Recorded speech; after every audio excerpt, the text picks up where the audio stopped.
નમસ્કાર દર્શક મિત્રો, @ગુજરાતમાં આપનું સ્વાગત છે।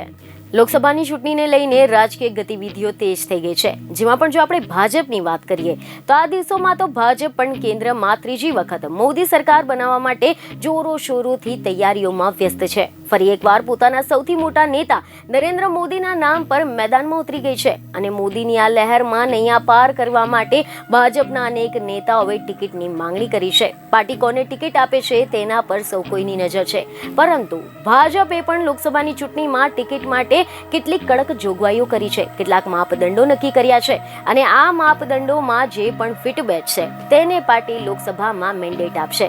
જે પ્રકારે હાલ ચર્ચાઓ અને ઓપિનિયન પોલ આવી રહ્યા છે તે પ્રમાણે તો ભાજપની જીત લગભગ નક્કી માનવામાં આવી રહી છે। તો બીજી તરફ લોકો ઉમેદવાર કોણ છે તેને જોતા નથી, પરંતુ મોદીના ચહેરા પર મત આપે છે। તેથી ભાજપ આ વખતે લોકસભામાં સિંહ ગર્જના કરી શકે તેવા મજબૂત અને મક્કમ ઉમેદવારને ટિકિટ આપે તેવી સંભાવના છે।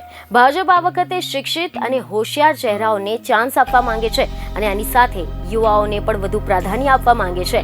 તેથી ગુજરાતમાં જે 26 ચહેરા હશે તે શિક્ષિત અને હોશિયાર હશે તે નક્કી છે। તો આ સિવાય મહિલાઓ પણ સૌથી વધારે હશે। ભાજપમાં આ વખતે ગુજરાતમાં સૌથી વધુ મહિલાઓને મેદાનમાં ઉતારવા જઈ રહ્યું છે, કારણ કે ભાજપ માટે ગુજરાત ગઢ છે। તેથી કોઈ પણ પ્રયોગની શરૂઆત ભાજપ ગુજરાતથી જ કરે છે। થોડા સમય પહેલા જ મોદી સરકારે મહિલા અનામત બિલ પાસ કર્યું હતું અને આ બિલ પાસ થવાથી મહિલાઓને 33% અનામત મળવાની છે। ત્યારે હવે જોવાનું એ રહેશે કે કઈ મહિલાને લોકસભાની લોટરી લાગે છે।